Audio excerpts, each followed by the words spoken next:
Hello, I'm Peter Stewart. Welcome to today's episode of our pocket-sized podcast called Get a Better Broadcast Podcast and Voice Over Voice.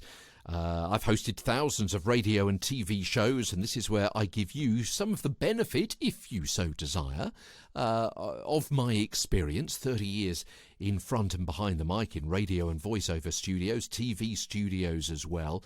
Everything from mic technique to voice care tips included in hundreds of daily episodes. This one being episode 847. Don't even take weekends off. Thank you for the loan of your ears today. Fit body factors. Yeah, intensity and balance. So if you are going to be doing some physical fitness and training, these are some of the factors that you should be considering. Because exercise intensity, how hard you push yourself and for how long. So we're thinking about things like, especially on days that you're going to be performing in a studio, should you be going down to the gym and really working your body extra hard? Well, possibly not, particularly, as I say, on that day or a couple of hours before you go into the studio. So do consider that. Also, be careful of redlining. Yeah, there's usually no need to push things to the max. After all, the more intensity you give your workout, the more stresses and strains that you're going to have with your muscles, your ligaments, your overall strain.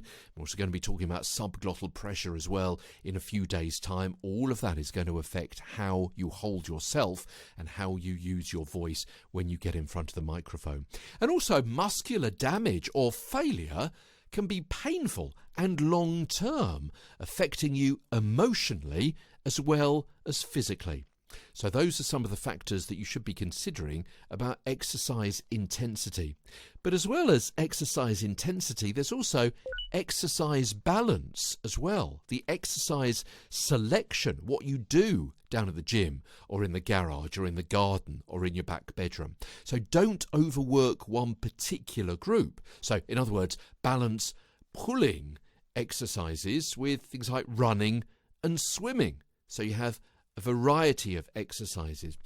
And be aware of overworking the weights as well. Straining neck and trapezius muscles at the top of the back can affect your throat area, and so, of course, your vocal performance. Everything is interconnected and interrelated.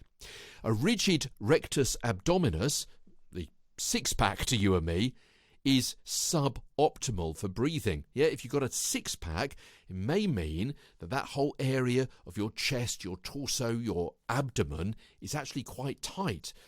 Ideally, for voice work, you want it to be a little bit looser, not packed with muscles, but you want to be able to move the muscles that are there in and out as you breathe. You want it to be a bit looser to give you much more resonance rather than hard and taut and tight.